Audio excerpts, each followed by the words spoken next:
listening to the questionnaire. Say that again. You're listening to the questionnaire. I've just started. Right here, for your ears, for your eyes. The questionnaire. Get your comic on. Poke it out, poke it out, poke it out, poke it out.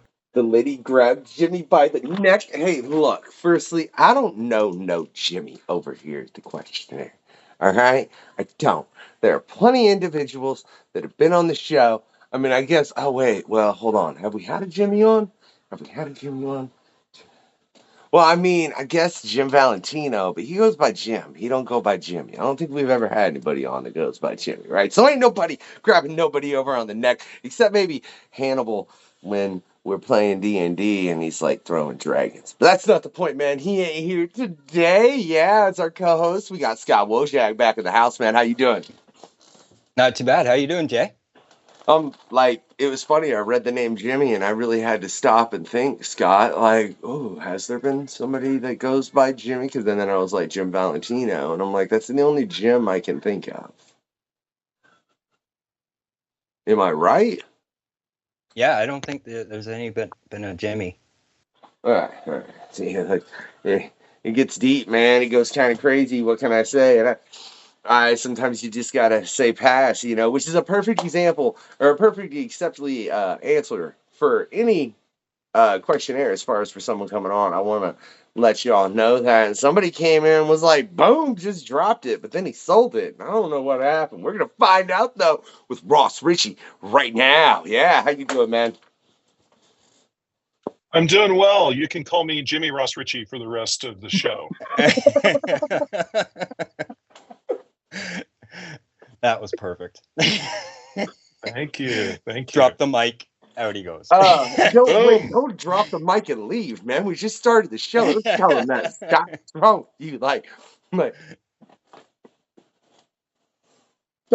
do you want from a guy that's walking away from comic book publishing?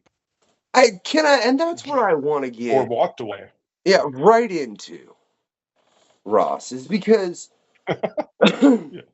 I mean, obviously, like I said, you came in with a boom and then you decided to sell it, right? So within everything, especially with what's going on with Boom, because can I say, I mean, you've seen the book I was just holding, and when they do that in live action, Ross, I cannot tell you how much I hope it's done well, because I have enjoyed that book so thoroughly. Me too. Thank you. Yeah, like it has been phenomenal. So with the success that Boom and everything is having, man, what made you decide to be like, nah, I'm gonna go do something else?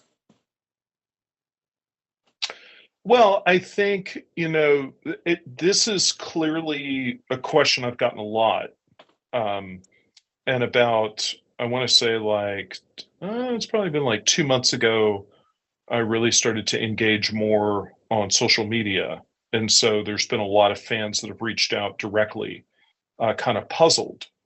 And the thing I would say that I think everybody can understand is that, work is stressful. And if you have an opportunity to not work, I think everybody would take it. And it's really that simple, and in it, I'm not living on a yacht. I know Rich Johnston loves to give me grief on Bleeding Cool that I'm sunning myself by the pool, which is, I have a pool in the backyard. I occasionally walk out there. I guess I'm sunning myself. I don't know.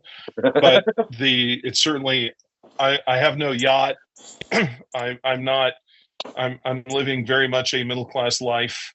But, at the core of it, here's another way to express it, which is a lot of people, it was reported consistently online, and Bleeding Cool has covered it, and it's also been in the corporate materials, but a lot of people are not paying attention, which is that Boom had a board of directors, and on the board of directors was Paul Levitz. And if you don't know, Paul was integral in running DC Comics for 35 years. And by the time he stepped down in 2009, he was president. He was the number one guy. And Paul said, comic book publishing. Now, this is the guy in charge of Batman, right? This is the guy in charge of Superman.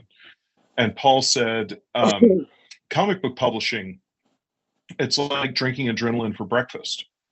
And I think what a lot of fans sit there and have a viewpoint that, comics is not work, but it is. And it could be insanely stressful. And so, as much as it would look from a fan perspective, it's like, why are you stopping this thing that looks like it's a dream? And the answer is, I've got a 9-year-old and a 12-year-old pair of girls. And my 12-year-old is becoming significant in volleyball on a regional basis. And, I just drove her to practice and drove her back. And she's going to be going to weightlifting at 7 o'clock tonight from 7 till 8, which it blows my mind that 12-year-olds are lifting weights. But this is the trajectory now, especially when you have a serious athlete. And, to have the bandwidth to be able to do that, I'm making a lot of peanut butter sandwiches, and I'm not looking at email, and I don't get any texts that are panicky anymore. And it's great. I just love it. Everyone's like, what are you doing next? And the answer is nothing. Absolutely, positively nothing. A big goose egg. All right, Ross, I think, firstly, congratulations to your girl for making it to regionals. Thank That's you. awesome. All right. Thank you. But I have never heard, but it's a great phrase. Comics is like drinking adrenaline for breakfast. That's All intriguing. Levitz. Yes, I'll quote that until my dying days. Yeah, and look, I will say, through running this quest and dealing with the phenomenal list of creators that I've been able to, you know what I mean? And I mean, I'd like to say at this point, it's a pretty good list, man. I'm like, hey, so yeah. So let's just keep going. And that's, in all honesty, in hopes, I hope people look at this and they understand more about the creators and what the drive is. And maybe people understand comics more as an art form and a storytelling form and put more respect into them. And also understand that there's far more in comics beyond just Marvel and DC. You've got things such as So Much That Boom's done. I mean, I just was holding Something Is Killing the Children. And I guarantee when that comes out as a TV show, unless it's put real, in the face of everyone watching it, a lot of people will never know that's based on a comic book. Because there are people that don't know The Walking Dead is. But back to what you said, man, through all the conversations I've had with creators, it's... Ross, that's spot on to the point where it's kind of crazy. It's funny, man. It makes me think of what Hannibal being right and the fact that hip hop and comics are similar in so many different aspects that you wouldn't think that they are until you've seen the inside of both of them. And then you're like, huh, that's intriguing. I mean, that's why Eric Schultz right now is writing 4 Marvel books, What do you do in the situation when you were working, Ross, to make it to where that adrenaline doesn't destroy your everyday life? Well, I think one of the things I learned since selling the company and stepping away is how much stress I was under. And it was a revelation to me. And I didn't know until the waves of stress started to come on. And there was a lot of, fans are understandably don't, as a fan, you look at, oh, you work in comics and you think you're working directly with the creators. But the thing about it is, to run a high-level publisher, there's our deal for distribution of graphic novels was through Simon & Schuster. We had an accounting department, or have an accounting department. We've got shipping logistics. So printers have logistical problems, trucks break down. Sometimes the books don't get to the warehouse when they're supposed to. Sometimes Simon & Schuster has problems. Sometimes Amazon sends a box of books back. Sometimes the graphic novel, Something Is Killing the Children, you've got a hit series. All of a sudden, volume 5 sells out you didn't expect that. You have to go back to press. There's going to be a gap where the product's going to be unavailable for 3 months because of what the schedule is at the printer and how long it takes for it to go from here to there to there. There's marketing, why is this so expensive? Why didn't this ad run? Hey, does anybody have an idea to push the new series? No, nobody has any ideas. Okay, what's our press blast? What's going on with the emailer? We haven't even gotten to the creative. We have a TV deal with Netflix. Netflix just laid off, a bunch of people, or maybe they just fired all the TV execs, which happens. And now you got to sit on your hands for 6 weeks and wait for a new crop of people to get hired. And, it's a lot. And we haven't gotten to, this creator is mad because their comic book hasn't sold as a TV or a TV show or as a movie. And you're like, what? And they're like, oh yeah, they just read that this creator had a show announced and they're mad at Boom because they don't have a show yet. And you're like, okay, I'm sorry. I didn't know that, okay. I don't want to disappoint you. Pause, Ross. What? What? Correct. What? Yes. What? Yes. You really had that happen? That's because I don't. I mean, I understand. Or how about, this guy's house just flooded and, he's not, the comic isn't going to get finished, or I take this that. Guy's in a divorce Yeah. and, blah, blah, blah, so it is nonstop mayhem. It is absolute utter madness. And it's a hell of a way to go to work in the morning. Listen, I am not complaining. I am blessed. I am beyond lucky. I'm grateful. I'm thrilled. But, there's a moment when somebody like Penguin Random House comes to you. They're the #1 publisher in the world. And they say, we'd like to buy your company. And, say the answer is yes. Yeah. A once in a lifetime opportunity, Yeah. This is not my first rodeo. I've been doing this for 19 years. You pass on that. When's it going to come back around? Yeah. And especially how it started and where it's at too. And it in that instance, how have things changed over those 19 years for you? It's astronomical. I mean, I began the company alone in my spare bedroom apartment. It was basically Hero Squared was like Keith Giffen and J.M. DeMatteis were friends. They wrote the Funny Justice League for DC. And then we're doing formerly known as the Justice League at the time. And actually, I think Hero Squared predates that. I think because we were doing Hero Squared, DC woke up and started to put them back to work. And they're buddies, and they agreed to, basically do this comic book. Both those guys are Eisner winner, big time, big two creators that were kind enough to agree to do this comic book with me. And getting an issue out, getting Hero Squared Exercise Special #1 out the door, nearly killed me. It was like 40, what did I do? 30 story pages? Might have been 40 story pages. It was a terrible idea. Should have done 22, just like a regular comic. It was way too ambitious. It's a great book. I'm super proud of it. Love Joe Abraham. I love everything about the book. I'm super proud of it. But at the end of the day, it's stunning to me to go from that to BRZRKR, Something is Killing Children has sold 4.5 million copies. It's like I can go to the Bologna book fair in Italy and, look at all the international editions that have been published, Russian and Korean. And I mean, it's just stunning. It's so much more than I ever thought or could ever possibly imagined. It's just mind blowing. Well, I'm curious with that, man. What do you really think when Penguin was looking?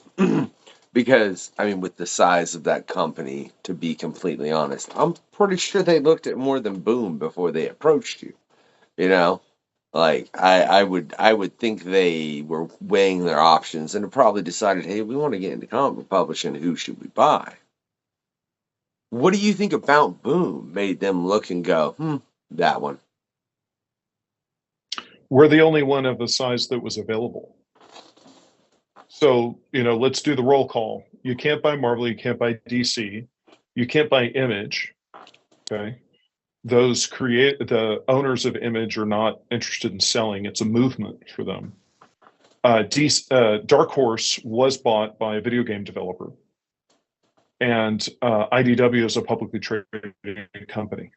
They're on penny stock. Pink sheets is what the professional term. I don't mean professional. It's like a stock trading term. But you can't buy IDW, and so then there's not like the market share goes down from there, and so the companies that are behind that group are appreciably smaller. Like it does not. It's not you're not buying a company that it has a larger footprint. Yeah, knowing that's intriguing. What was that conversation like, Ross? How long did it take? You said you pretty much were like, yes, right off the bat. Like, how many back and forths were there, Ross, before? Because you come across quite a man that would want to establish the appropriate deal. So, how many times did you go, not quite yet? Oh, well, the deal took I think it pretty much took a year. They approached us at San Diego a year ago. San Diego Comic-Con a year ago.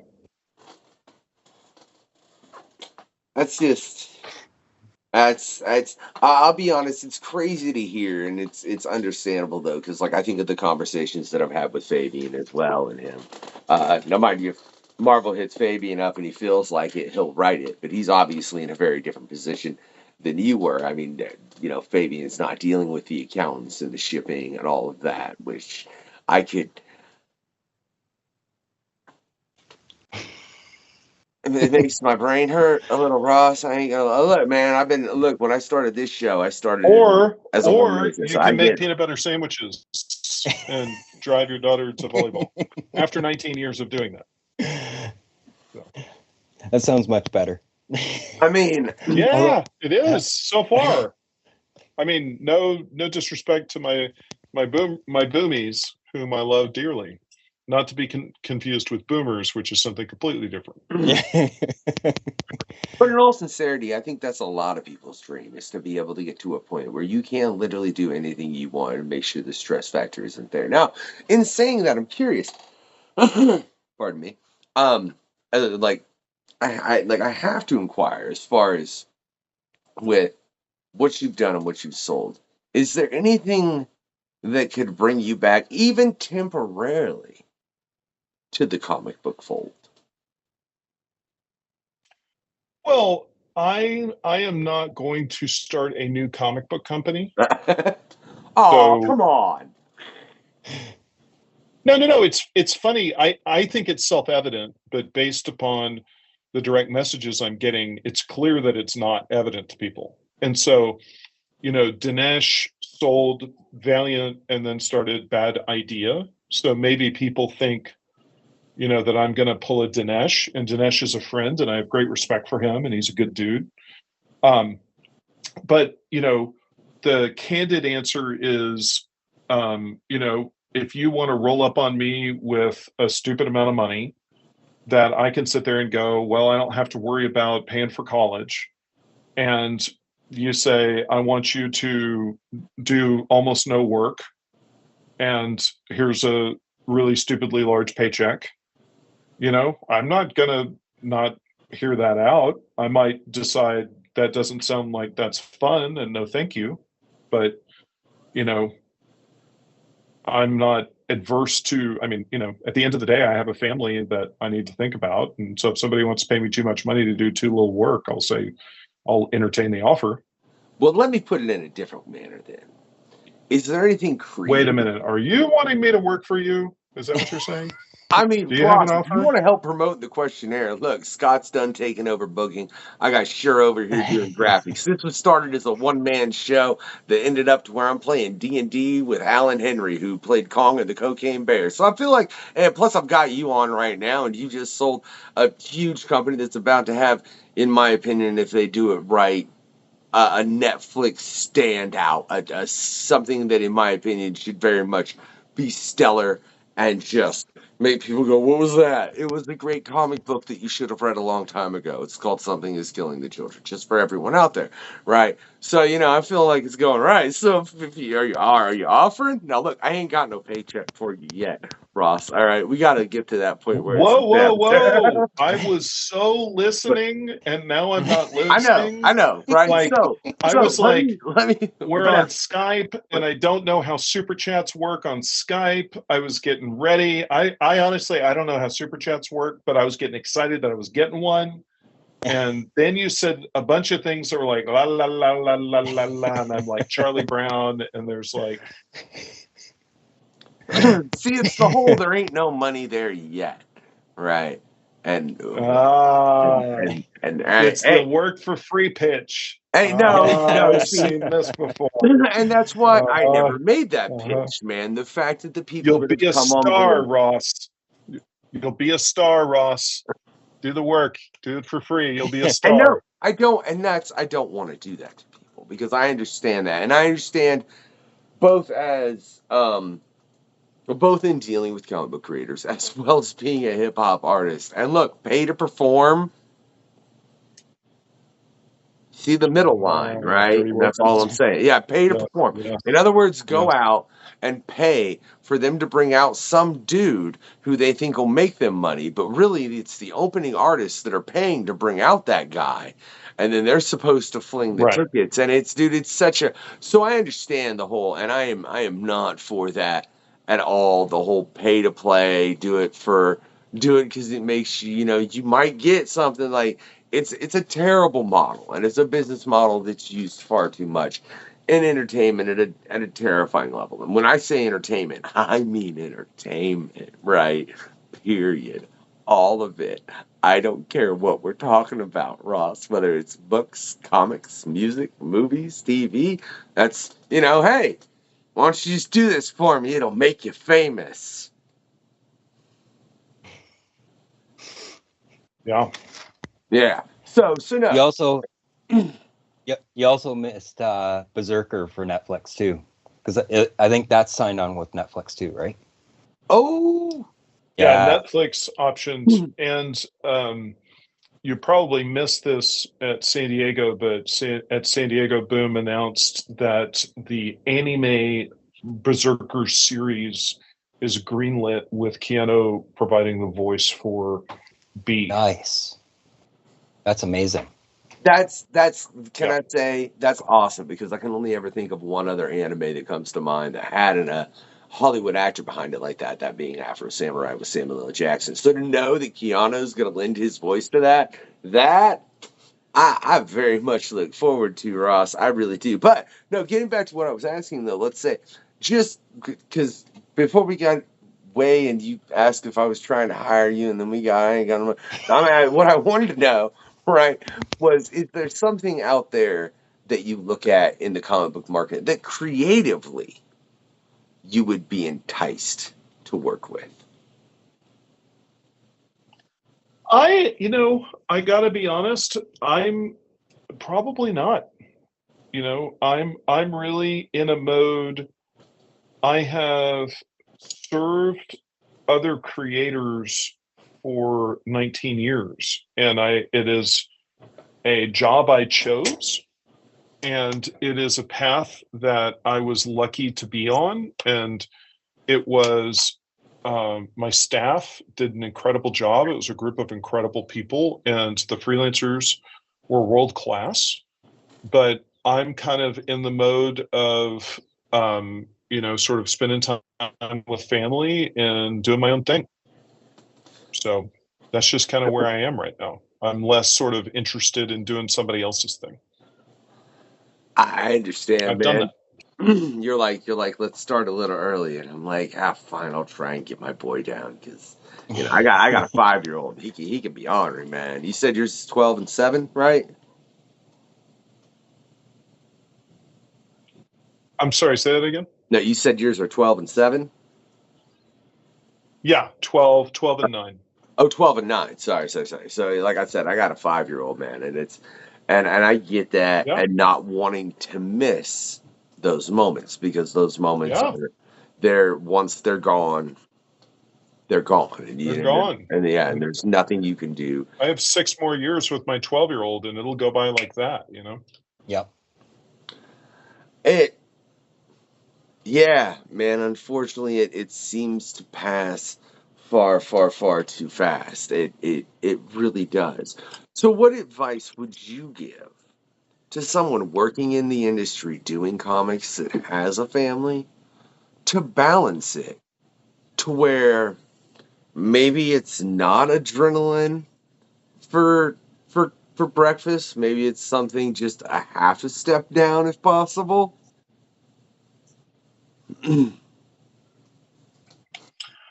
I mean, I think everybody's got a different line, and there's a line of engagement where something's interesting and it's exciting and it's enthralling and it's something you want to do.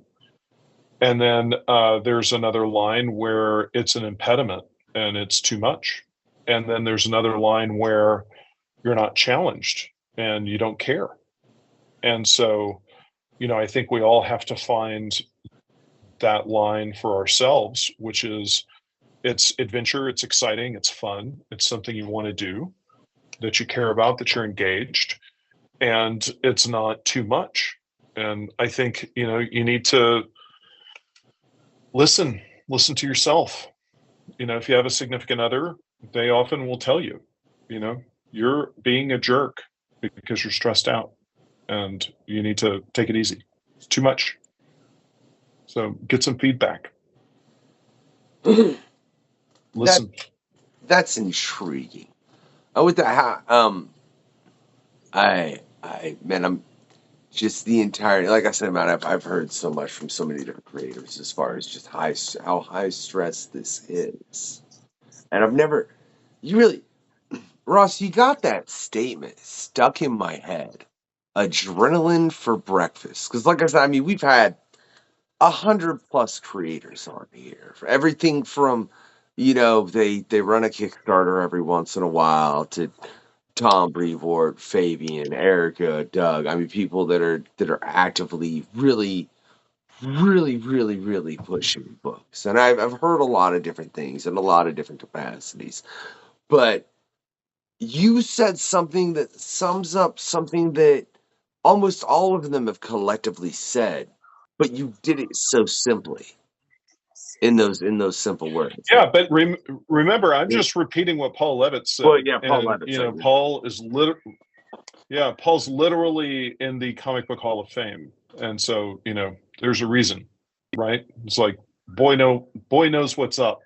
So just repeating something he said to me behind closed doors because it's just so wise. Paul's gonna be like, you weren't supposed to say that publicly, Rich, and you weren't supposed to say I said it.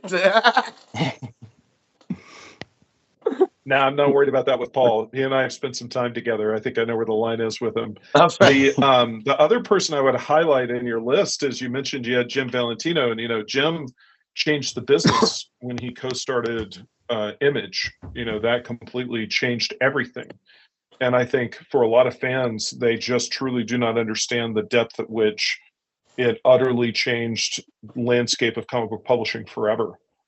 So to have a comic book publisher that is not motivated by profit, the way that Image is not motivated by profit, how they're motivated by what's cool and creative freedom, it's completely unorthodox. It's a creator sort of owned company itself. You don't have a central businessman driving it. And I say that as someone who is a central businessman driving my business.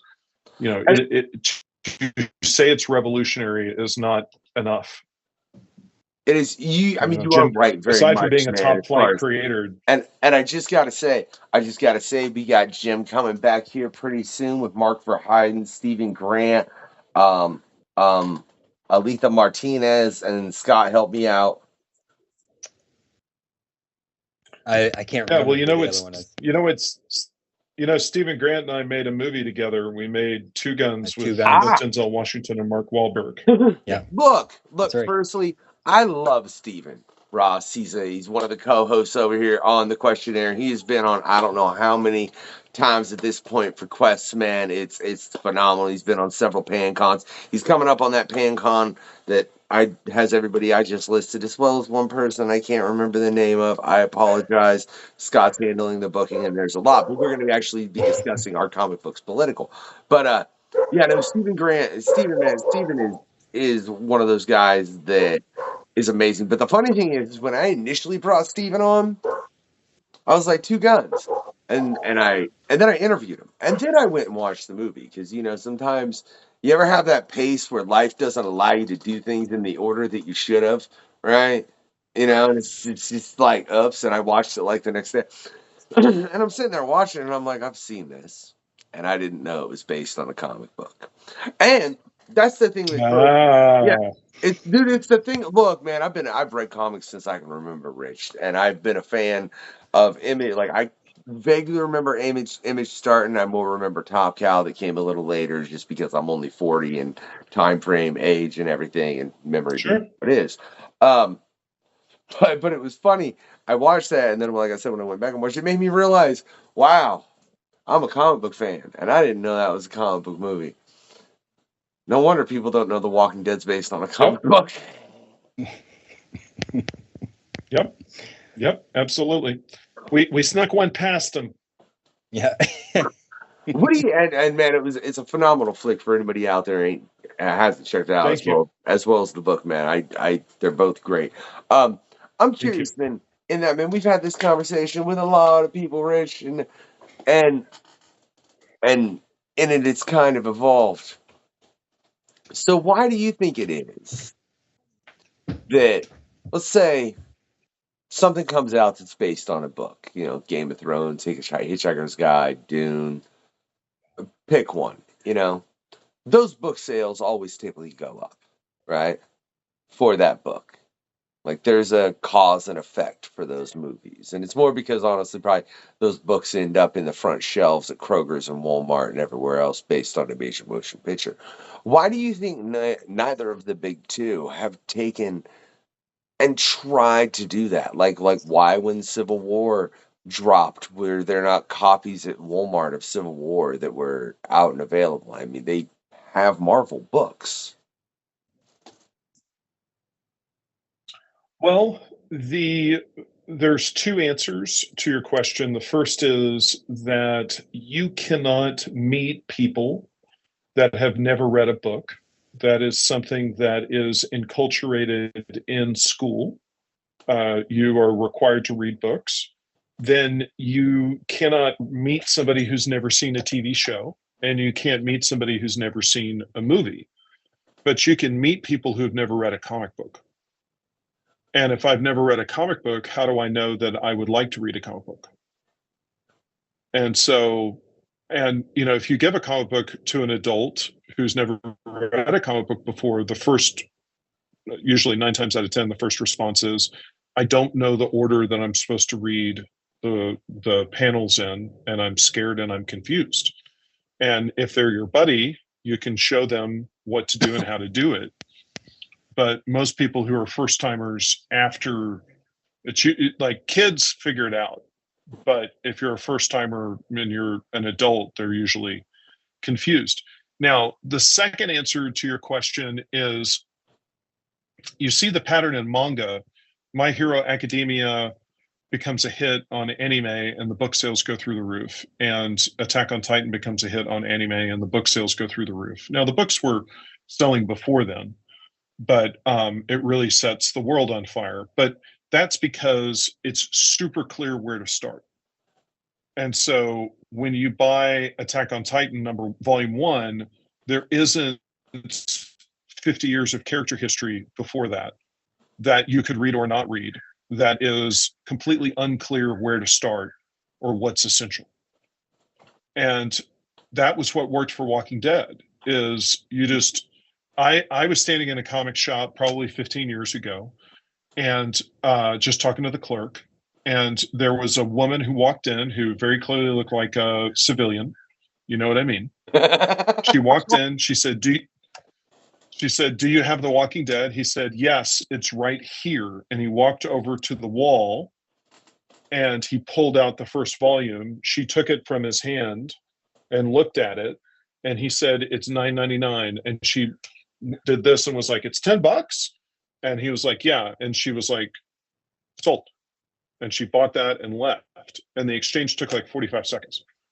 And like, you look at the Walking Dead sales, I'm sure Invincible's selling through the roof. It's the same thing. You have the show on Amazon. Like, my nephew's 26 and he's watched Invincible, the show, and then wanted to read the comics. And he's an occasional comic book reader, but he's not a Wednesday Warrior or a direct market presence. And so having something that's really simple that you can go in and you start here and you progress, the thing is, the business model that Marvel and DC are in is they're in the periodical monthly comic book sales. So people sit there and speculate and go, we should go back to the newsstand. No, newsstands don't exist anymore. They go, why don't they just make them all graphic novels? It's like, the reason that Marvel and DC publish individual monthly comics is because it's profitable and they sell. And if the sales of Moon Knight fall, they kill him and they relaunch it, and Moon Knight's profitable. And they'll do Moon Knight until Moon Knight's not profitable, and they'll set him on the shelf, and then they'll bring him back out. But let me just assure you that Marvel Comics is profitable. Okay? And so what they're doing works, and they're happy with the results. And the thing, if you look at the publishing patterns, and so what's the big, there's a big event that just wrapped up at Marvel with all the vampires. What's it called? Blood Hunt. Blood Hunt. Yeah. Blood Hunt. Thank you. Yeah. So if you look at Blood Hunt, what happened was there was a main Blood Hunt series that was published, and then you had series like Doctor Strange, where Jed MacKay was writing Blood Hunt, and Jed MacKay was writing Doctor Strange, and so Blood Hunt was in Doctor Strange, right? So that gives you a little sales boost on your Doctor Strange. And then they had like Blood Hunt colon Doctor Strange, or Blood Hunt colon Blade, or Blood Hunt colon Moon Knight, or Blood Hunt colon Little Lulu, right? And they had all these attached series that tied into the Blood Hunt series. And you see this with, War of the Venoms, and you see it with Avengers Stand on Their Head, and the Justice League Goes Out to Lunch. And you have these huge series that get launched. I'm not trying to diminish or be snarky about that, just to be clear. No, God Ross, bless I want these to point out.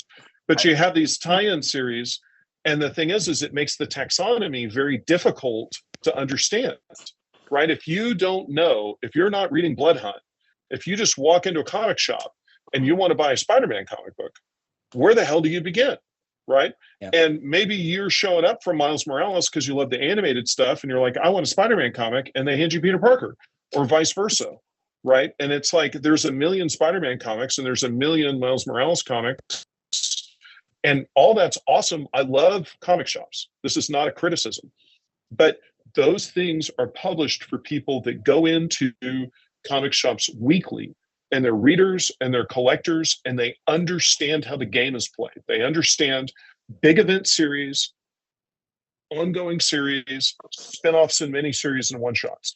And for fans, it's like, I love Miles Morales, and I get it a lot more Miles Morales. Awesome. Fans are happy. Marvel's profitable. Comic shops keep rolling on. But at the end of the day, if you're like, hey, I want to read a Spider-Man comic, good luck. Like, where do you start? Do you start in 1963 with Amazing Fantasy 15 reprint? All right. How do you get that? Ross, you, so many things you said. Firstly, I'm like, have you been adamantly watching the show? Ross, I want to know from certain things that you said, because I'm saying like, Sorry, I will certain I was things waiting you for a said. super chat. Yeah, Yeah. for everyone else that has been watching the quest, if you've watched on the past episodes, Ross, you referenced I don't know how many things that have been discussed within this show with past guests. Now, the one I'm specifically going to bring up though is Ron Mars, who said that the publishing in the comic book industry is done back asswards, is what he said. Right? Mhm. Because it's if you look at any other publishing as far as book or anything else, they start with the hardcover, go to the soft cover, go to the it steps down. But with Right, but they're and not book publishers, okay, and I know, right? but They're so yeah, they're periodical publishers. yeah, because you're right. Yeah. Because we ended up having a discussion in that, and I come to the conclusion. I was like, yeah, imagine if Marvel did try to do that, and then they do their Blood Hunt series, and now suddenly, if you really want to read the whole Blood Hunt series, you have to buy 15 to 20 graphic novels because you're right. When they do any of those events, the amount of lead-in books is crazy, and for someone to be able to read. Like I read Blood Hunt. I like Blade. I read the Blade series. Had Ileana on, which she did some of the art for it. Phenomenal. You can check out Past Quest. But that led directly into Blood Hunt. That series did, and I was going to read Blood Hunt just because I was like, I know it's going to involve Blade, and he's him and Deadpool. That's like I don't read a lot of Marvel, but there's a few characters in Marvel I still stick with more now than anything. I stick with writers, but that's neither here nor there. That's why sticking with writers. The other thing I read from Blood Hunt was Blood Hunters because it was featuring Erica Schultz in the main story, and she actually did it to where they're continuing on that story. But then you bring up Miles Morales, and yeah, you're right. What if you handed somebody Blood Hunters issue 1, where suddenly Miles Morales shows up and he's a vampire? Right. Yeah. Right. Right. Right. If you're gonna Which throw is cool. Like Yeah. I saw It that is. in a comic shop, and I was like, "That's a great idea." And I like the design because of the fangs that he's got. It makes him look more spider-like, which is cool. But it's just like the thing is people hand wring, and it's why does Marvel do this? Why does DC do that? And the answer is it makes money. The answer is people like it. It sells and it works. I Okay. understand that it might be catering to the hardcore. I don't think there's any argument about that. I think Marvel knows that. I think the hardcore fans know that. Like, yes, agreed. But the question is, what is the goal, right? And so when people are asking this question, they're not stating what the goal is. And their goal is to get more people to read comics. And I don't know that that's necessarily, I mean, it's in Marvel's like top 10 goals of things to do, but like the number one goal is make money. And what they're doing is making money. And if it doesn't make money, then they'll pivot and they'll change their business model. But experiment with a bunch of different formats and take stabs and try different things to try to get more people to read comics. That's something that fans are interested in, but that doesn't pay the bills because when you experiment, some of these things are going to fail. And I say that from firsthand experience. I did a lot of experimental stuff and a lot of it failed. And I knew that going in. I knew that there's a bunch of these things are going to, in the fly or die paradigm, a bunch of things are going to die before something flies. But if you're Marvel and you got to pay your bills and you're in Manhattan and it ain't cheap, and you got to pay your editors and your creators, you got to be profitable. And so you create a system that's profitable. And so I just think fans speculate, which is cool. This is what fans do. I'm a fan. I speculate all the time. But at the end of the day, if you're wondering what they're doing, their answer is they're making money and it's working, or they wouldn't do it. And the funny thing is a lot of time you'll see this within comics where fans are like requesting something and then they get it and then they complain about it. And I think it's hilarious. Oh boy, did I live that for 19 Oh well, years. look, Yes. but Ross, let's take it to a whole That nother is, by the level. way, I want to let you know, it's soul destroying. It is so painful to hear your fans request something, then go out of your way to go do it, and then them complain about it. Like you just go online and just cry. It just sucks. It's great because I'm free now and I can say these things. Okay. It just sucks. Well, I mean, but You're like, look why at do I that. try? And I can only imagine, in all sincerity, in that regard, when because I can't think of a time I've been in that kind of situation in any way, shape, or form. But if you look at, I mean, dude, it even happened with Deadpool and Wolverine. You know, Russ? Like, people were begging for and asking for all these cameos and this and that and everything. And then Ryan Reynolds is like, here you go. And one of the main two complaints I've seen about that film, one, oh, the CGI wasn't perfect, this and that. And then, okay, look, dude, I'm sorry. The program glitched a little. Would you calm down and enjoy the story? The other complaint I've seen the most is it was too much fan service. They gave you what you wanted and you're mad. Yeah. That's nothing more need be said. Yeah. You know, to touch. Go ahead, Scott. That crap makes my head hurt.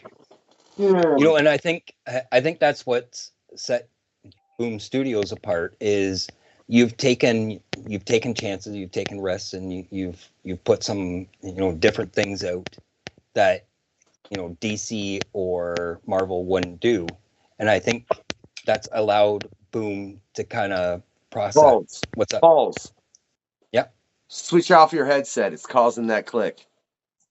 Oh, hold on. I assume you can hear that, Ross.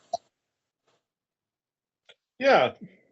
You notice I'm instantly like, hey, Scott, time out. Get rid of that. Yeah, that's the second time. This is where the I've done. This is where the Bugs Bunny in me is like, I'm not supposed to click my pen. What? Anyway, I was just saying, like, I think that's what set Boom Studios apart, and and I just finished reading. Thank you. Hello Darkness, which I think is a really intriguing idea, because you're not just taking short stories written by people like James and who was the first story that was written in there. I'm trying to remember the name, but I think that's inspiring to even young kids, right? Because a lot of young kids, they only write short stories, and I think that's influenced some of them. What kind of things have you done with Boom Studios that you believe has influenced the comic industry? Well, back in 2009, we embarked upon Disney publishing. So we did Pixar and the Muppets and Mickey and Donald, and people in the business told me that kids don't read comics. And that was a trend that caught on sort of all across retail and all across comic book publishing. And that was a lot of fun. And I thought it was crazy that kids don't read comics, because I read comics when I was 6. And so I knew that was not true.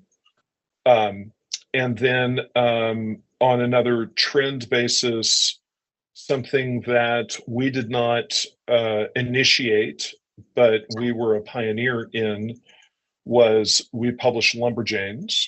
And there's been a gigantic sort of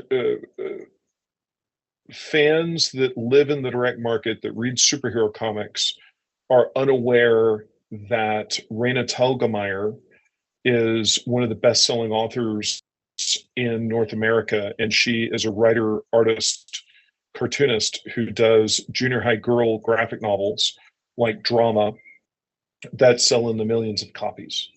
And so if you say that there's maybe 500,000 direct market superhero readers, and there's probably 2 million copies of Drama sold, you can say that comic book superhero readers are responsible for, math is hard, 20%, like 4 out of every 5 comic book readers in North America are junior high girls.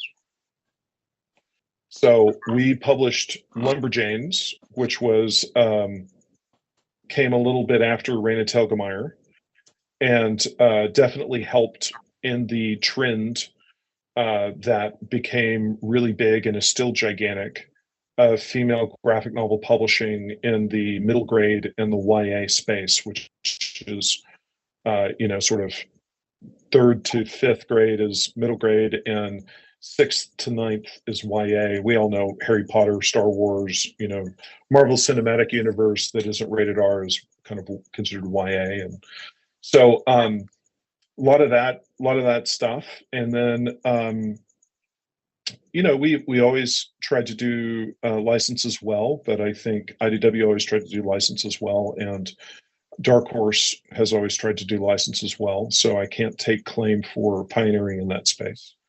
But that's a couple of the things off the top of my head. Yeah, so if you were going to give the licensing thing to anybody, I would have to say it's Dark Horse. Because they're the ones that really started with Alien, Terminator, and doing all of that. I can't think anybody prior to that personally, unless there is, But it is very interesting. Oh, there's 6 companies that predate at least Dark Horse in doing licensed comics. But Marvel itself, clearly the Star Wars comic book that came out in 1977 is beloved. And, the G.I. Joe comics that Marvel did were massively groundbreaking. But there was also other 1980s publishers like Kamiko that did Robotech and did Johnny Quest comics. Those Johnny Quest comics are really well loved. I can't help but think I'm forgetting a slew of people that if I was drinking beer with my buddies, they'd all be giving me grief that I was forgetting these licensed comic book publishers. But there was, comic book licensing. You go back and you look at Frank Frazetta back in the 1940s, and his covers on Famous Funnies are for Buck Rogers. And that wasn't a creator-owned property, and those are considered some of the best comic book covers of all time, much less the best comic book covers of the Golden Age. So I respect Mike Richardson. He's a friend of mine, and I like him. And and Dark Horse does a great job on the books that they do, but they're not a pioneer in the licensed comic book publishing space. Well, I do have to say, look, they were the one couple. Look, when I started this show, I started making phone calls and everything. I was just like reaching out like a madman. It was pretty ridiculous, Ross, what I did to start this show. And when I called Dark Horse, they answered the phone, which sort of blew my mind, to be real honest. I was like, love it. Right. And I was like, awesome. I was just like, I gave them the pitch to the show, and they were like, the dude was like, hey man, use LinkedIn. And I don't use LinkedIn as much as I should anymore. That's neither here nor there. I really should. I'm bad at social media, but whatever. But with that piece of advice, it really did help get this started off, this whole quest, man, on a whole level. So I do appreciate them greatly for that. I'm curious. It's a great company. Mike Richardson's a baller. Like, I got nothing negative to say about Dark Horse. It's just that they didn't start licensed comic book publishing. That was my only. And I mean, there's a lot of licensing going Great on. company. We just had Dave propose on who's bringing Space Ghost back, which has been phenomenal. Y'all should check that out. But I'm curious, is there something out there? Yes. If you were still in the game, Ross, right? I mean, I know you're not. No job. What job? What a great answer. I love that. Y'all should go check out his pre-show questionnaire. Look, all you got to be is a member of the Patreon. You ain't even got to, you just got to be a member. You ain't got to pay me. You got to pay me for the extra bits. You ain't got to pay me for the pre-show questionnaires, though, right? You just got to be a member. And you can check out all Ross's, as well as all the rest of season 2's, which... Now, there's some screwy answers in there, I swear, but that's neither here nor there. But is there a property, Ross, if you were still in it, if you could just pick a property, and I ain't, no limits. Harry Potter. No limits. What, Harry Potter? Harry Potter. Yeah. It's a good pick. Woo-hoo. Has that ever been done? Nope. Yeah, that. Yeah. That would be a perfect one. Oh, because there's so much story. There's another Lord of the Rings. Lord of the Rings. Haven't they done that at a point in comics? Nope. Oh, really? Here's a title for you: The Adventures of Strider. Here's a title for you: The Adventures of Legolas. Here's a title for you: The Adventures of Gandalf. I mean, Silmarillion has 24 chapters, and each one is a solo story. Each one is a comic book right there. Yeah. So How about a ripping adaptation of Fellowship of the Ring that doesn't leave anything out, and like the movies had to, which I love the movies, but that isn't based on the actor likenesses. I could do this all day. Oh, There's a lot of great stuff out there. those first two though are like so perfect because that you're dead wrong. You're dead on. Like, and those if two you got are. hey, look, you want to get more people reading comic books? It's almost like I've thought of this. Well, yeah, It's seriously. almost like I would sit in my office and think about it. It's almost like you tried to get Harry Potter at a point, and we're trying to figure it out. If you're going to be real honest. No, I never did. Oh, really? Because No, look, well, everybody in the business has tried to, and the stories that are circulating amongst the professionals about how you can't do it are pretty legendary. So I never tried to tilt at that windmill. can we get one, Ross? Can you get one? Yeah, I want a story because I know for a fact if you wanted to get kids Oh, a story? if you wanted to get kids reading comics, and you could drop Harry Potter as a comic book, Uh-huh. you're going to increase comic book reader.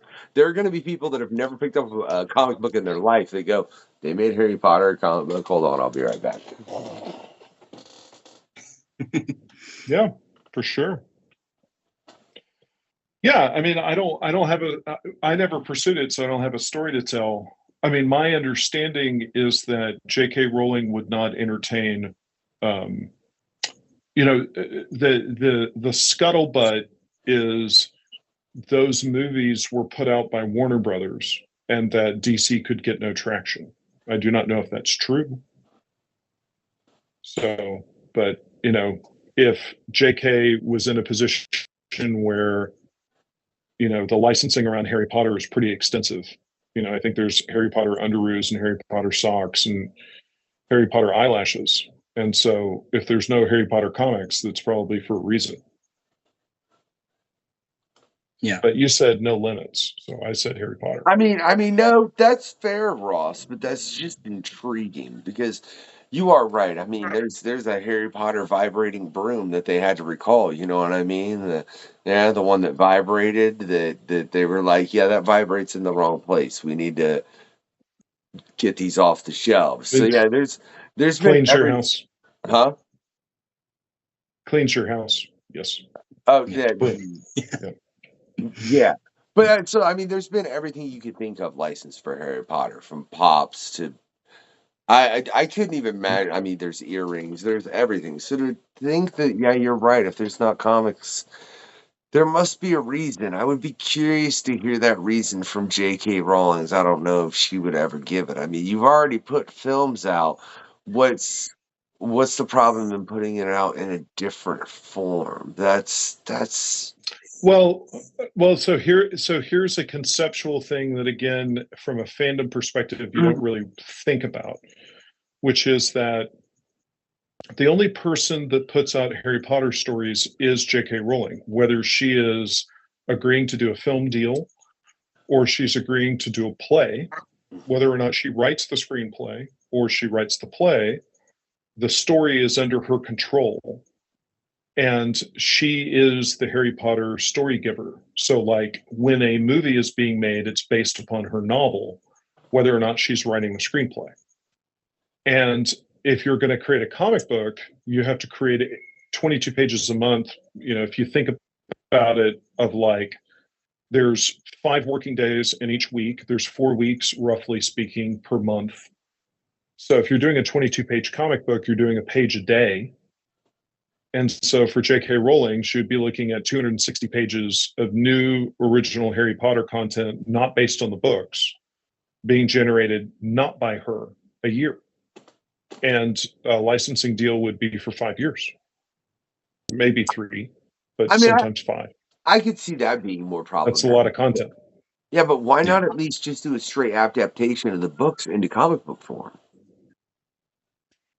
Right. Well, I can't speak for, some people don't like comics. So maybe she's got a low opinion of the medium. She wouldn't be the first. She's obviously ill-informed, but everyone's entitled to their own opinion. Yeah, I think that's a that's one thing that I've really noticed myself, because like all three of my kids learned to read through comics, and that was one of the reasons we made a kids comic book, right? Is, you know, my three kids learned to read through comics. We wanted to give back to help other kids learn to read through comics.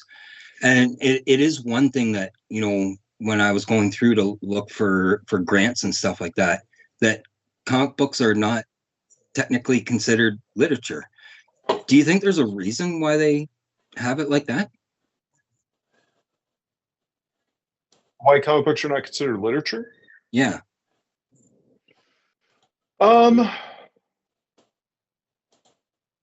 I think that the origins of comic books were targeted at younger readers. And so I think that they were lumped in with children's books historically.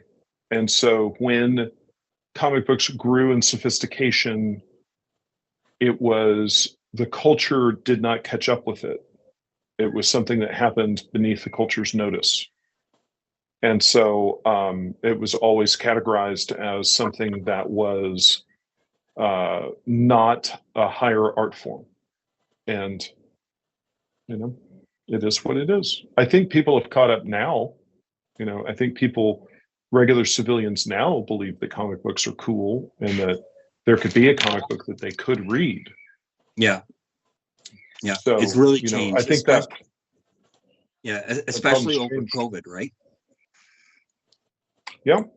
Yeah. COVID's kind of opened the door to, because I mean, you're stuck at home, and what do? Well, you download Marvel Ultimate or Comixology or whatever, and you start reading that way, or you go to your local comic shop and buy books, and it's kind of opened the door to a lot more. All right.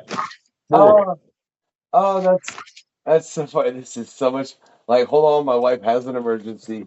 This is so much easier than comic book publishing. That's why there was a quick edit, because there was a that's.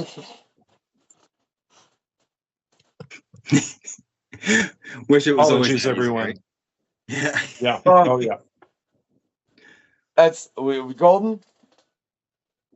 Yeah, we're in great shape. Thank you. Appreciate your patience. That was a short emergency, Ross. I just gotta say. And yeah, look. So what? Do you really think I was trying to bait you to say Keanu? No, you can't. You can't just say that. You need to read the whole thing. You need to read the question, and then you need to read the answer. Oh, well, what's his favorite actor or actress for that matter? No, they can go read it themselves. Just tell them they need to go subscribe to the Patreon. Like I said, they ain't got to pay me, and they can go read.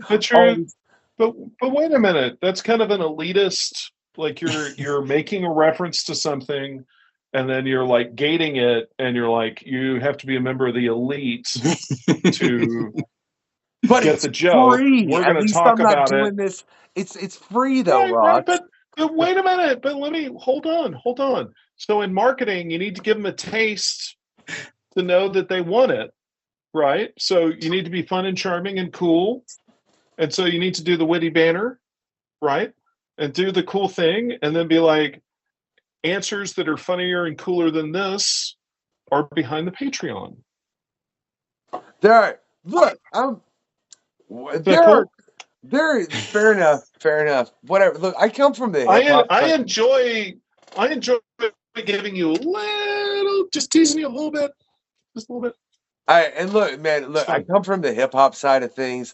It's a very different community and a very different. There's a lot of similarities, but let me tell you, there's some pretty big differences, Ross. I don't know what else to say in regards to that. Like, your audience is going to be like, "I wish Ross would shut up and leave him alone." No. But yeah, man. Well, look, you sent me like 85 questions. It's not 85, it's under 30. It's 84. And here's the thing. I don't know if you know, but like YouTube shows and podcasts, the idea is that you ask the guest questions on the show and the guest on the show answers the questions. It isn't that you send him a final exam with 84 questions But and then ask him to fill that out, or her, before the video show audio where you're going to ask them questions. Like, I'm like this, I was like, whoa, this is a lot. This is not particularly difficult. I'm not upset. I was like, wow, there's some questions here. There's a lot of questions. here's the thing, and here, let me tell you why, Ross, because it's a very Your audience hates me. because you said Oh. whether they're coming on for an interview or a podcast. You, good sir, came on the questionnaire, and over here we do quests. I mean, we literally started doing D&D with Hannibal DMing, and I got Alan Henry, who's No. Okay, now wait a minute. Like, a questionnaire and a quest are different. So were you asking me to go on 30 quests?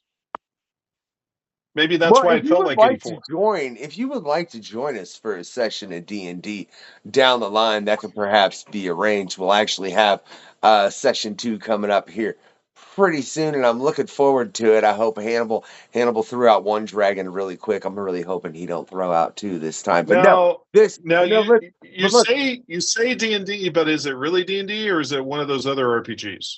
No, it is D&D, but because it's a book written by Hannibal, it's D&D. It's a world that he's created within via the rules of 5th edition, called The Sundering, created entirely by Hannibal Taboo. It's a very intriguing world. Homebrewed. Well, tell Hannibal I said hi. Oh, you know Hannibal? And I hope he's doing well. I do. Yes, Hannibal. absolutely. Hannibal was a good relationship I had early on beginning the company.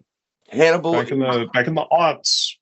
Yeah, he is a fantastic individual, man. He's somebody we've had the pleasure of having on over here several times, and like I said, he ended up taking over the DM position and it's the fact that it's me, Shiro, Dave, and then Alan Henry. It's a real. All I know is if you watch, I'd like to think you can tell which one of us is a professional actor. Yeah, I get it. I want to know, does Hannibal wear the hat? Does he as the DM then? Because remember that was part of his logo. I don't. You ask him about. I don't think he did. You ask him if Ross wants to know, does he wear the hat when he DMs? I mean, I can bug him about it and next time, man, because I actually have to have a bit of a conversation so we can set up a couple little things because it's very intriguing how we're playing that game because look, I'm an individual that's from this world that got drug into that one, and look, I don't, and it makes for a very interesting story when I'm like, why are you all okay with the fact that there's dragons? Because I'm not. Okay. I'm not an unbeliever. Well, no, the fact that like I came from Indiana and then I'm suddenly in this Sundering world and I'm like, none of this crap exists. What's the problem here?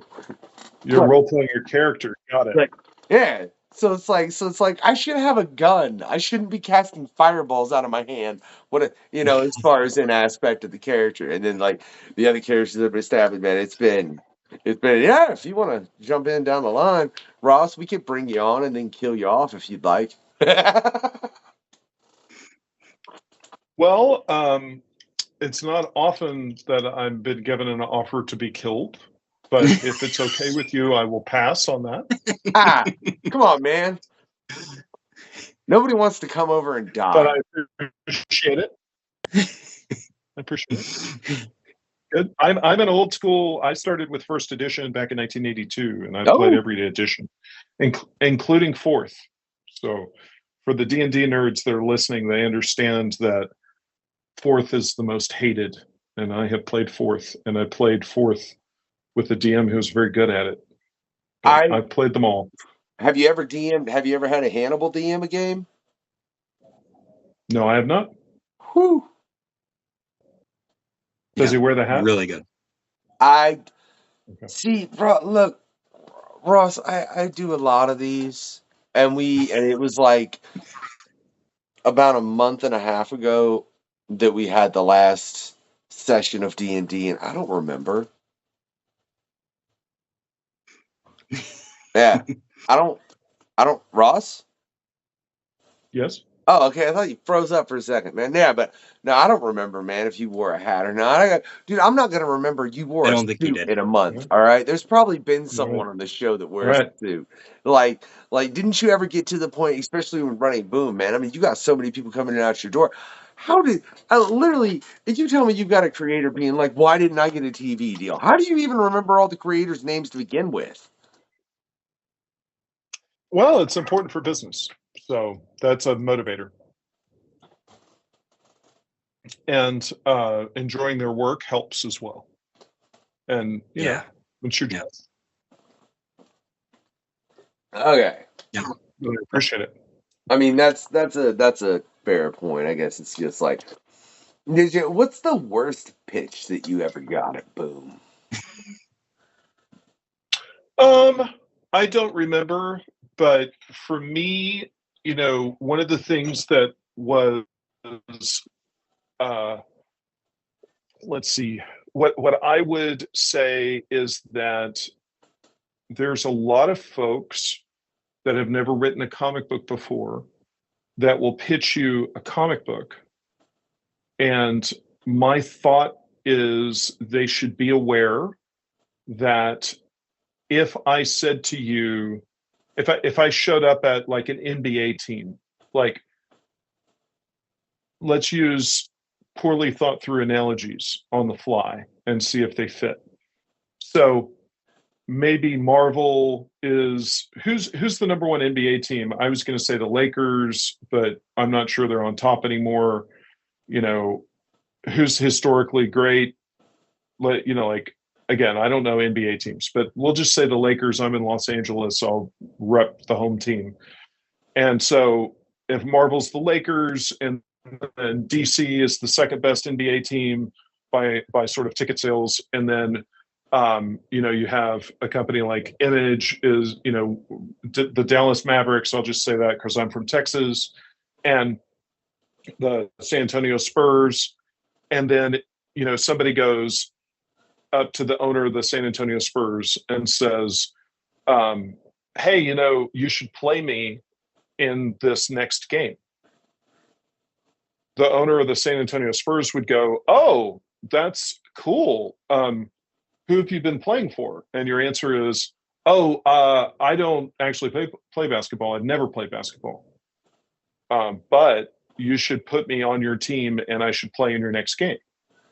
I would be like, why, if you've never played basketball and all you've ever done is watch basketball, like, why do you think that you can play, and why do you think you can play at an elite level in the NBA? And, you know, amazingly enough, a lot of fans don't think through. It's like, if you've never written a comic book, then you should probably write a comic book to show you can do it. I know Scott has written comic books and knows it's difficult, and it requires craft, and it requires study, and it requires a tremendous amount of effort and tremendous amount of time. And then once you have written a comic book and it's been published and you've gone through that learning curve, do it again and again and again, and then build an audience. And then maybe you've self-published, then you move to one of the smaller but sort of more notable publishers. You know, Vault is a great company. Oni's a great company. Mad Cave's a great company. There's a lot of great companies, but it's like the notion of like walking on and saying, you know, I have a pitch for you, and here's a pitch for a comic book, and I've never written one before. Like, how do we know you're not going to be late? How do we know that you can actually hit a cliffhanger? How do we know that you can do dialogue? How do we know that you understand the 22-page format, which is very constrictive and difficult to write on a story structure basis? So that's just something that I maybe would preach in my retirement, which is like, you know, my dad sort of drilled into me when I was a kid. When I was about to say something, he would stop me before I said it, and he would say, "Think." And so, you know, it's like, if you're going to pitch a professional about your skills and your ability, your talent, your ability to deliver, you should have that in a demonstrable, clear sort of like, like one of the most effective ways I've ever seen to break in at a comic book publisher was there was a writer who shall remain nameless. He went out, kickstarted a 22-page comic book, found his own artist, did a one shot that was 22 pages, and went to a panel and waited for my editor-in-chief to finish the panel and walked up to him and said, "Hey, I'd really love to write for Boom. This is my writing sample." Bam.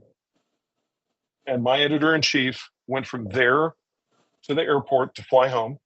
He had a stack of crap that you go through because you accumulate, right? Getting all these flyers and people shoving things in your hand at a convention. And he went through all the stuff and he found the 22-page self-contained writing sample, and he read it before he stepped on the plane. And he was like, "This is really smart. This is really good." And he went to work on Monday and brought me the sample and was like, some kid handed me this thing. He conceptualized a beginning, a middle, and an end. He understands how to write. It's super clear. He's not pitching me the Power Rangers when he doesn't have the Power Rangers. He created the story. He created the idea. He executed it, soup to nuts, and it's good. And you're like, oh, that demonstrates a tremendous amount of focus, discipline, execution. You understand what time it is. You understand the assignment. And like he got work off it.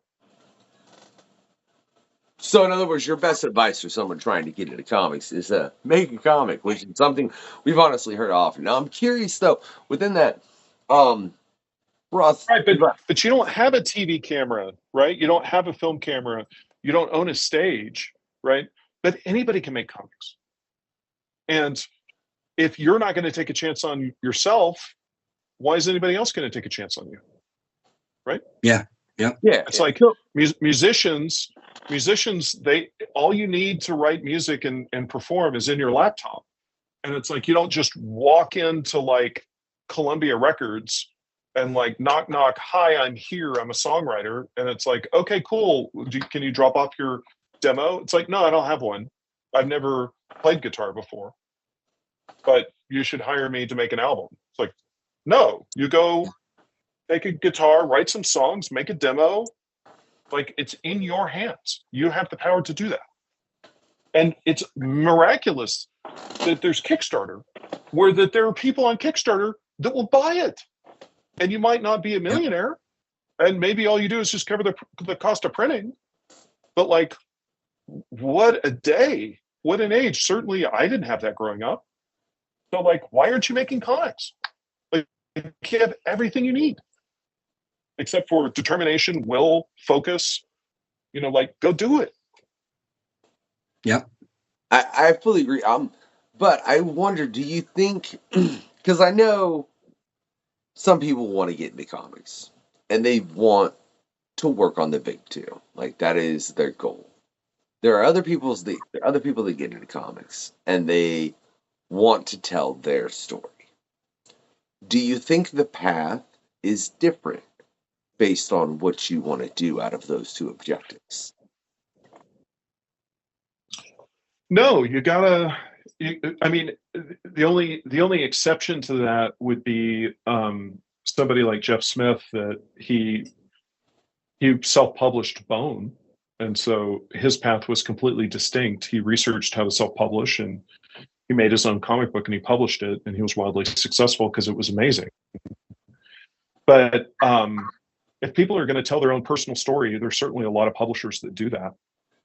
Fantagraphics, or it might be a great thing for Vault. They do a lot of very personal, specifically unique stories, and I don't think it's fundamentally different. Okay, I know we've had several conversations with a lot of the creators, and I think one of the more interesting things that I've heard is when you get to Marvel and DC. Like, what? Because I know All right, let's just throw it out there like that then. Whatever. Um, when you get to Marvel and DC, at that point, especially as an artist or writer, you're doing corporate art or corporate writing. Would you agree with that statement? I don't know what you mean by corporate. I would say you're doing work for hire and you're writing and drawing someone else's creation and you do not own it and do not control it. And there's a lot of people that are shocked to discover that when they get to that place. But you didn't make Batman, you didn't make Deadpool, and it's an assignment. And so when, you know, your original idea that you put into it is owned by DC or Marvel afterwards, go back and look at the contract you signed. You know, it didn't sneak up on you. Like, this is the way that Marvel and DC have been operating for, you know, for 80 years. For Marvel, it's 60 years. Yeah, Yeah. for DC, it's 80. Yeah. I mean, technically, Captain America comics, yeah, it's 80 years for Marvel. Yep. There are really people in the industry that aren't aware of that at this point, coming in as creators, like that reach. That, let me rephrase that. I think when it happens to them, they're shocked. Again, it's how you parse the word aware. It's like maybe they know it on a book knowledge basis, but the emotions that happen to them when they discover that they have fed their creation to a company. I'm trying to come back to corporate, right? So, you know, but look, you know, somebody to me that played his cards brilliantly was Rob Liefeld. You know, Rob Liefeld loved Marvel and DC, worked really hard, made a big splash doing Hawk and Dove at DC, parlayed that into an opportunity to work for the X-Men office, completely reinvented New Mutants, knew the contract he signed a great deal for Cable and Deadpool, made a lot of money from royalties, launched X-Force, and then launched Image. He named the company, he designed the logo, it was his idea. Youngblood came out first, and it took 6 months for the second Image comic to come out. He put his money where his mouth was, and then turned in a massive company with extreme publishing and revolutionized the business. You know, so there's profitable relationships to be had with Marvel and DC. Like, Rob brilliantly used Marvel to launch himself and succeeded beyond anyone's wildest imagination. I mean, it's like him and Jim Lee and Todd McFarlane are the most successful, along with Neil Gaiman, creators of that era.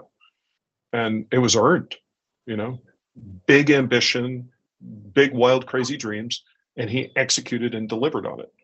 And so there's tremendous opportunities to be had. You know, you look at folks like Ed Brubaker, Sean Phillips, they came up through that system and did great work and went to Image, and their graphic novels sell really well. And Ed's had a tremendous number of Hollywood opportunities. And I'd like to see the body there's great left as a film, opportunities. to be real honest. Say again, I'm sorry? I said I'd like to see The Body Was Left as a film. That was a very, very solid, good story by Ed Brubaker. I just got done reading it not too long ago. Ed's one of the best we have. I mean, he's a tremendous guy. He's extremely kind. He's always been wonderful and delightful to me. And I think all of his success is earned. And same for Sean Phillips. And, you know, they're tremendously talented. And, you know, a company like Image offers a lot of really exciting opportunities. And there's other companies that do. Boom offers exciting opportunities, and Vault offers exciting opportunities. And there's a lot of possibilities out there. And what do you think? But you got to work hard and you got to do the work. And I mean, that's very true what you say. But if you look at the entirety of things, creators typically find, in my opinion, from what I've seen just historically, their greatest success through, obviously, I mean, you have to take a risk, because that's just, look, if you want to succeed big, you've got to risk something. That's just the way life works. I'm sorry, it's just not any other way that I've ever seen, where you get a big win when you put nothing into it. No, unless you won the lottery, and typically that doesn't ever work out for anybody, right? Like, yeah, ever. Yeah, ever. I've probably got about 5 minutes left. Just See, I was wondering for about that, heads man. up. So look. I ain't even getting into the next question. Scott, you got one more before I do what I do? No, we're good. We're good. Yeah. All right. And come on, man. Is it Keanu? Is that your favorite actor? Huh? Come on, Ross. Is it? Is there another answer to the question? I will There is not. say, as an There is not. individual, That's correct. as an individual, some of the clips and things and quotes I've seen from Keanu Reeves, I'm like, wow. Dude, can I say, did it kind of make you be like, what? When you guys realized you were doing a comic with Keanu Reeves? Because that's a twist. I mean, it's happened a couple times, but to that level? You know, I am very lucky and privileged to have been, you know, involved in that. And it was, you know, Keanu is everything you want him to be. He is actually that kind. He is actually that much fun. Like, go and watch the San Diego Comic-Con panel about BRZRKR that's on YouTube. And it's an hour long, and he's a blast. And he's like that behind closed doors, you know? And he's just the best. He's awesome. And he is has so absolutely much love delightful. for it. Yes. Yes. That is It's phenomenal. pure and it's real. Yeah. Ross, can I say, it's been a blast and one hell of a quest over here, man. I appreciate you coming through. I hope Thank y'all are you. out there. I hope y'all Thank out you. there watching do too. I want to let everybody out there know though, Ross. I know they ain't probably going to see you out at conventions anymore, are they? You know, I'm doing a show in San Antonio, which is my hometown, in October. I'm going to do that October 4th. And I will definitely, I'd love to, I don't know if I can, I'd love to get to Emerald City Comic Con next year, one of my favorite conventions. And I was at San Diego. I'll probably be at the next San Diego and the next New York Comic Con. I'm missing New York Comic Con this year. This year's a little wacky, obviously, because there's stuff going on relative to the sale of the company and everything. But next year, I'll probably be back on the stick and running around. And you know, you can also find me on social media. I'm on Facebook and I'm on Instagram and LinkedIn and Twitter/X. And I'm just starting to try to figure out how to use TikTok, because I have a wife and a 12-year-old daughter, and they are TikTok. So this old goat has to figure it out. And so you can come say hi to me and talk to me on that. And I've been inactive this week, but usually I am posting some of the artists I'm looking at or checking out, deconstructing some of the comic books I love.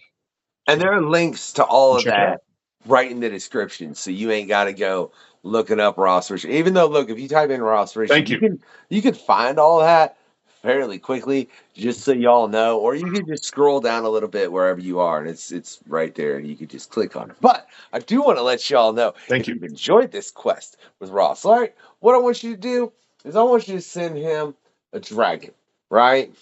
And again, I'm not going to tell you what he's going to do with that dragon. You're going to have to read the pre-show questionnaire for that. But Ross, that is rude. Like, why? Why, Ross? Why? I'm gonna kill it. I'm gonna kill it, because what we do is we kill dragons. All right, well, you know what? And hey, yes, that's what we did to the one Hannibal sent. So I understand. But after they got it coming. After Ross kills that dragon and just guts it open, out of its guts takes its treasure. It's gonna pour sushi, some real good Tex-Mex, and a bunch of Shogun warriors. Right? Also known as treasure. That's give me all the treasure, Ross. Now, if for some reason you haven't enjoyed this quest, I'm gonna ask it every time. Every time I ask, why you here? Why you at the end of this quest, right? Don't you have something to better do than hate watch something? Why don't you go find something that you like? That's just my suggestion. But if you're still here and you didn't like this particular quest, Ross has just like got you like, man, look. Then what I want you to do, right, is send him a pack of sirens. Sit him down, tie him down to a chair, and just start singing Funky Town. for all. Now, see, if you tie me to the chair, the sirens don't work. You need to make sure that I'm not tied down if you want the sirens to work, because then I follow the sirens and then they eat you. By the way, did you know that they do that in the original thing is they eat you? They're like sea monsters that like they sing to you and they lure you in and then they eat you. And then they eat you. Yeah. Yep. And if you haven't read Hello Darkness, there is a short story in there, The Siren.